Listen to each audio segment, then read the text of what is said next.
إن الحمد لله نحمده ونستعينه ونستغفره ونعوذ بالله من شرور أنفسنا ومن سيئات أعمالنا من يهده الله فلا مضل له ومن يضلل فلا هادي له وأشهد أن لا إله إلا الله وحده لا شريك له وأشهد أن محمدا عبده ورسوله صلى الله عليه وعلى آله وصحبه أجمعين. يلا الجميع, on va continuer ce qu'on a entamé tout à l'heure, mais avec une autre science. Tout à l'heure c'était l'aqida, la croyance, et maintenant on va passer à l'une des sciences fondamentales qui est ilmu al-fiqh, la science de la jurisprudence. Et toujours avec la même série de livres, celle de l'Académie ZAD, qu'on va, Inch'Allah, aborder, mais en français et non pas en arabe. Ceux qui sont inscrits dans le groupe WhatsApp ont déjà reçu normalement les livres en PDF, et chaque semaine je vais vous envoyer les notes de cours en français. Donc à la page 13, c'est écrit At-Tahara. معنى الطهارة في لغة العرب النظافة والنزاهة من الأقدار والأدناس. Donc là, l'auteur va définir linguistiquement At-Tahara, la purification. Et dit, ça signifie la nadafa, la propreté. وَالنَّزَاهَ عَنِ الْأَقْدَارِ وَالْأَدْنَاسِ. Donc, aussi le fait d'être exempté de l'aqdar, والأقذار بالمعجمة والأدناس. Donc, tout ce qui est impureté. Donc, le fait d'être exempté de tout ce qui est impureté. والطهارة على قسمين. الطهارة أولا طهارة معنوية وهي طهارة القلب من الشرك والمعاصي. Donc, il y a une première purification et il y a une autre purification. La première, c'est il y a une seconde. La première, c'est At-Tahara al-Ma'nawiya. Donc, qu'est-ce qu'on veut dire par At-Tahara al-Ma'nawiya? C'est pas une purification concrète. C'est une purification qui est abstraite. Et la purification abstraite, c'est celle du cœur. Et celle du cœur, en le purifiant notamment du polythéisme et des péchés. قال تعالى إنما المشركون نجس. Les polythéistes, les associateurs, sont une impureté. Est-ce que ça veut dire que si tu touches un polythéiste, un associateur, un mécréant, tu dois te laver? Pas du tout. Ça veut dire ici l'impureté abstraite et non pas concrète. D'ailleurs, on va le voir, si tu touches une impureté, il faudrait que l'impureté, si elle est dure, elle n'est pas liquide ou elle n'est pas molle et qu'elle ne va pas s'accrocher à ton habit, à ce moment-là, elle n'a pas d'effet. Alors, la première impureté, c'est celle qui est abstraite. وقال تعالى إنما يريد الله ليذهب عنكم الرجس أهل البيت ويطهركم تطهيرا. Donc ici, la pureté dont parle Allah Azza wa Jalla dans le verset 33 de l'Ahzab, c'est celle qui touche au cœur. Donc le fait de les purifier Ahl Bayt, de les purifier de quoi? Des péchés. Le deuxième type de purification, Taharatul Hissiya, c'est une purification qui est concrète. Et celle-là, elle consiste à Raf'ul Hadath wa Zawalul Khabath. Donc, c'est le fait de se purifier d'une impureté perceptible, donc qui a un goût, une odeur, qui a une couleur et qui va toucher le corps ou le vêtement ou l'endroit. L'endroit, quand on parle d'endroit? Pour la prière, par exemple. Donc pourquoi on a commencé par parler de la purification? Dans les livres de fiqh, il y a deux tendances. Il y a les malikites, puis il y a les hanbalites, shafi'ites, hanafites. Les trois commencent par at-tahara, la purification. Et les malikites commencent par un autre chapitre. Pourquoi rapidement? Oui. Pourquoi on commence par la purification? C'est une condition pour la prière. Parce que c'est une condition pour la prière. Et la prière, dans le fiqh, est l'acte cultuel le plus important. L'islam, le pilier sur lequel repose la religion, c'est la prière. Donc, et la prière, elle comporte des conditions préalables, des conditions sine qua non. Sans ces conditions, il n'y a pas de prière. Et quelle est la condition la plus importante?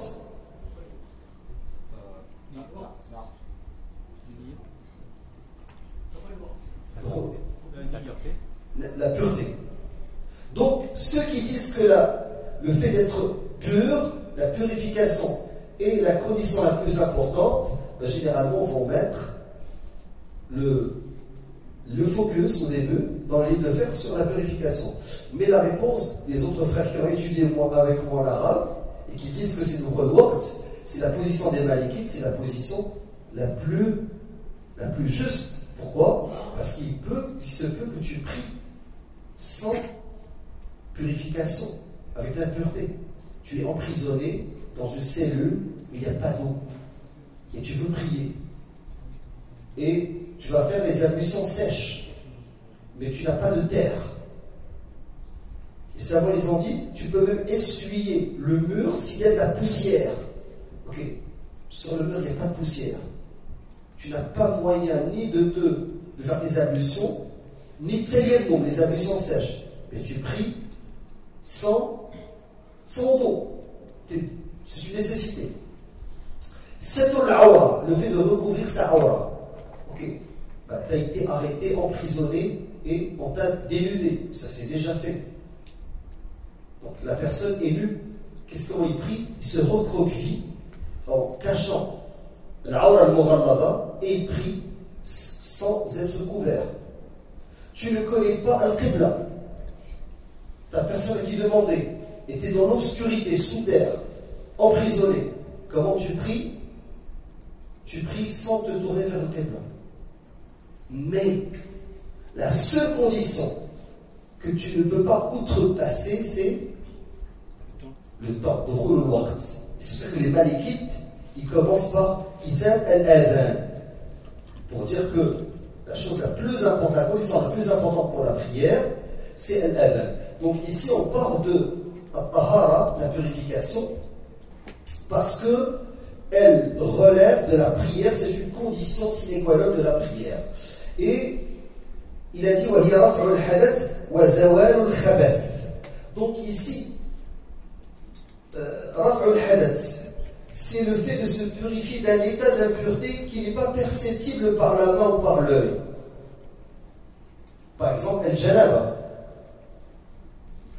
Si l'homme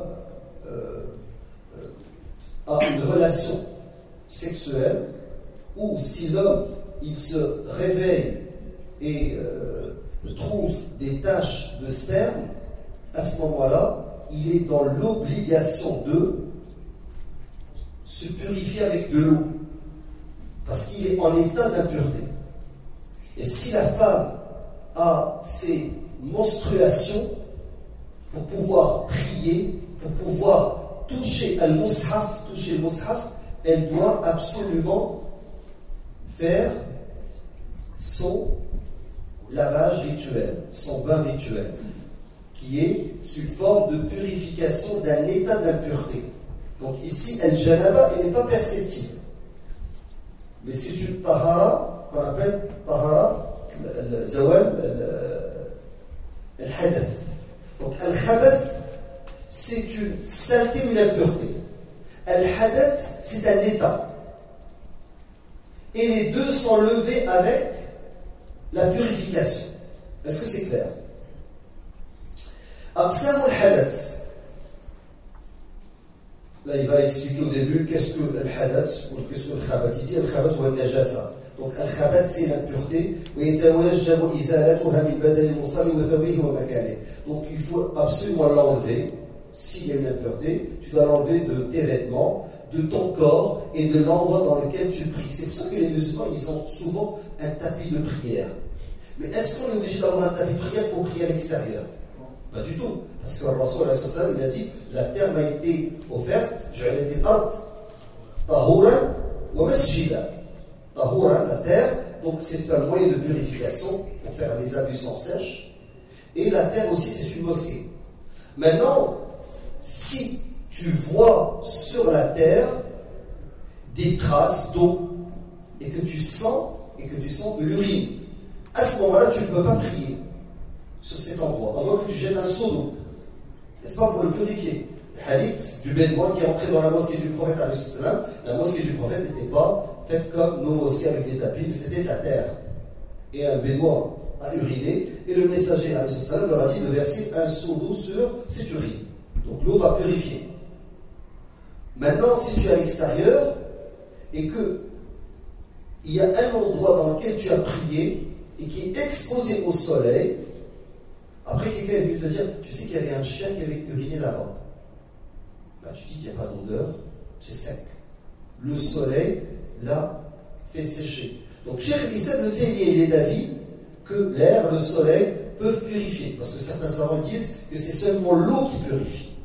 Mais l'exposition au soleil et à l'air peuvent aussi purifier, à moins que l'endroit soit utilisé exclusivement pour l'urine. Par exemple, il y a un mur, les gens viennent uriner là-bas. Et toi, tu ne sais pas, tu viens et tu pries. Est-ce que c'est clair? أقسام الحدث ينقسم الحدث إلى قسمين حدث أصغر وحدث أكبر. Donc maintenant, quand on va parler de l'état d'impureté, il y a deux types d'état d'impureté. Il y a l'état d'impureté grand et l'état d'impureté petit. Et il a dit وهو وصف معنوي يقوم بأعضاء الإنسان الأربعة هي الوجه واليدين أو اليدان والرأس والرجلان فيمنع من صحة الصلاة ونحوها ويرتفع هذا الحدث بالوضوء. Donc où est-ce qu'il a pris le fait que, il a dit هو وصف, c'est un état d'impureté qui n'est pas perceptible, qui est imperceptible, qui est... mais faites attention, je vais dire abstrait.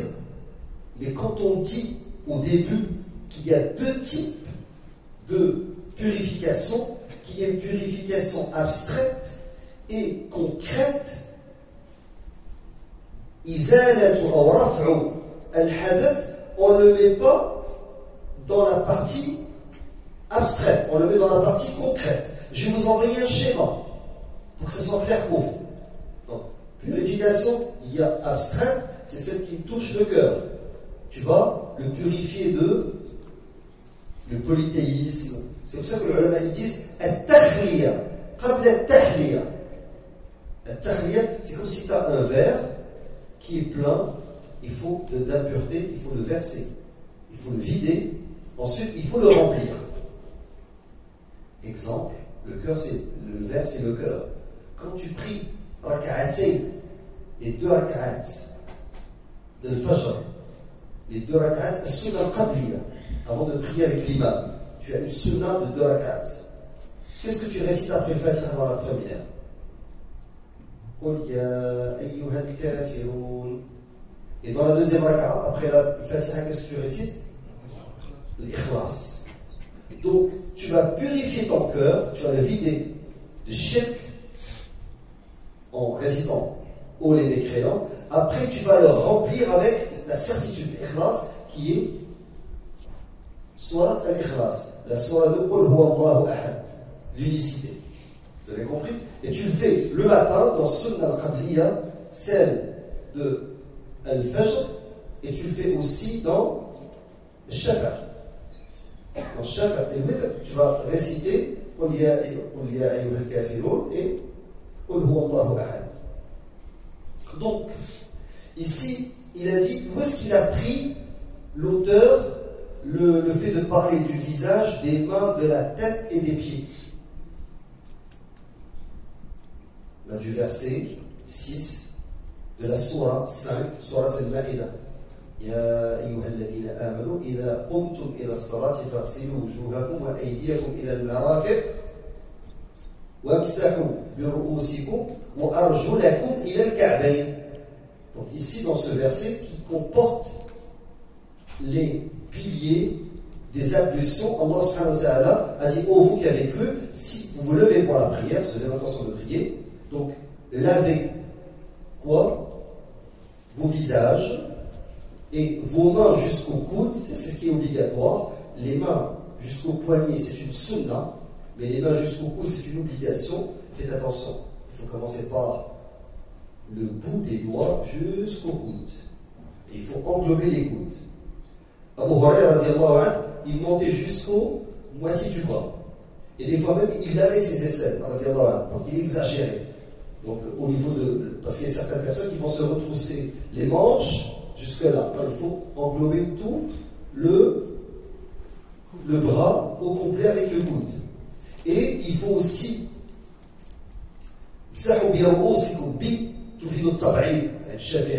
donc essuyez vos têtes, pas une partie de vos têtes, parce que et les Shafi'ites, ils essuient la tête et les oreilles 3 fois. Contrairement aux autres madhhabs qui vont l'essuyer une seule fois, et les Shafi'ites vont changer l'eau après avoir essuyé la tête pour les oreilles. Alors que dans les autres madhhabs, on peut utiliser la même eau. Parce que pour le Shafi'i, on va le voir plus tard, que l'eau utilisée, elle est pure mais elle n'est pas purifiante. Et ça, c'est des éléments qu'on va expliquer, Inch'Allah. Mais pour l'instant, ce que vous devez savoir, c'est que vous allez essuyer la tête et vous allez laver vos pieds. Laver les pieds.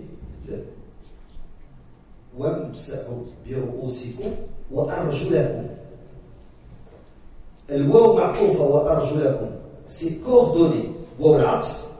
La conjonction de coordination revient sur laver. Vous avez compris? Et elle a été mise après essuyer vos têtes parce que l'ordre est un pilier des ablutions. Alors, ici, il a cité les 4 membres de l'être humain qui sont le visage, les mains, la tête et les 2 pieds. Donc, s'il y a cet état d'impureté, tu ne peux pas prier. Et des choses qui sont proches. Par exemple, pour plusieurs savants, le fait de toucher le mushaf. On ne peut toucher le mushaf qu'en étant en état de purification. Donc, c'est les ablutions qui vont lever cet état. L'impureté, la grande impureté. La même chose, c'est un état qui est abstrait, qui touche à l'ensemble du corps, et qui empêche de prier, que la prière soit acceptée. Est-ce qu'il y a d'autres choses, d'autres actes cultuels qui demandent à ce qu'on soit sur cet état de pureté totale? Rapidement. Le jeûne, c'est faux, on peut jeûner en ayant le jeûne avant. Pour une femme, le fait de rentrer dans la mosquée? Le fait de rentrer dans la mosquée, le fait de s'asseoir dans la mosquée. Parce que, si on va juste traverser la mosquée, on peut, comme c'est dit dans le verset. Mais le fait de s'installer dans la mosquée, de s'asseoir, on ne peut pas s'installer. Est-ce que c'est clair? Alors, donc ici vous avez un schéma, je vais vous l'envoyer en français. Ce schéma-là qui se trouve à la page 14, Aqsam al-Tahara, c'est-à-dire les types de purification. Et vous avez une purification qui est abstraite, elle est seule, elle touche le cœur. Rasoul alayhi salatu wa sallam, dans un hadith authentique, il a dit At-Tuhur, c'est pas At-Tahur. At-Tuhur, Shatrul Iman.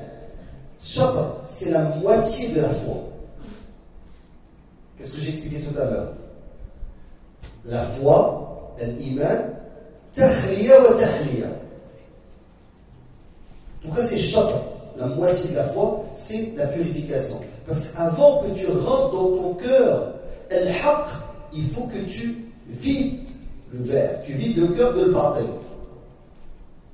Si quelqu'un, il croit qu'il y a plusieurs divinités, après il dit je vais croire en Allah, est-ce que c'est accepté de lui? Ashhadu Allah, j'atteste qu'il n'y a pas de divinité, qu'il n'y a pas de Dieu. Ashhadu an la ilaha illa, excepté Allah.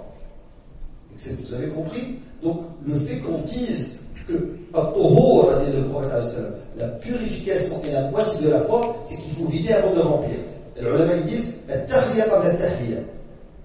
Et vous avez ici At-Tahara al-Hissiya, la purification qui est concrète, et elle se compose des deux que j'ai cités, celle de Al-Hadath et Al-Khabath, le fait d'enlever la pureté et qui touche au corps, aux vêtements et à l'endroit, et le fait de lever l'état d'impureté qui touche les 4 membres que j'ai cités, qui sont le visage, les mains, jusqu'au coude, la tête et les pieds.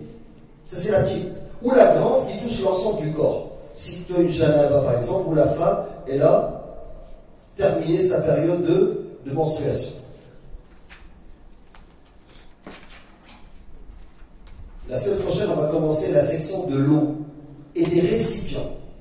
Pourquoi on va parler de l'eau? Dans les livres de fiqh, il y a une section réservée à l'eau, une section qui est réservée aux récipients. Parce que la chose la plus utilisée pour enlever l'impureté, c'est l'eau. Donc il faudrait qu'on étudie quelles sont les eaux qui nous permettent de lever cet état. Il faut qu'on comprenne ça. Est-ce que si tu prends ta douche avec du bain moussant, ta baignoire est pleine de bain moussant, est-ce que tu peux prendre le bain moussant et l'utiliser comme moyen pour enlever la purification? On va le voir. Est-ce que cette eau est pure et purifiante? On va voir aussi, par exemple, tu es dans un lac et tu vois que l'eau du lac, sa couleur a changé parce qu'il y a des algues, et quand tu vas goûter l'eau, ben, le goût est changé. Est-ce qu'on peut faire ces ablutions avec l'eau salée, celle de la mer? Le fleuve Saint-Laurent, à un certain moment, il y a l'embouchure du fleuve avec la mer, et l'eau n'est plus douce, elle est salée. Est-ce qu'on peut l'utiliser? Alors c'est pour ça que c'est important de savoir l'eau. Maintenant, l'eau, est-ce qu'on va la mettre? Dans quel récipient? Il faudrait qu'on étudie les récipients dans lesquels on met l'eau pour faire ces ablutions. Certains vont dire, mais moi j'ouvre le robinet. C'est du gaspillage. Allah nous a demandé de ne pas gaspiller l'eau. Donc les ulama, ils mettent toujours l'accent sur les récipients, parce que pour faire des ablutions, bah, tu vas mettre l'eau dans un récipient.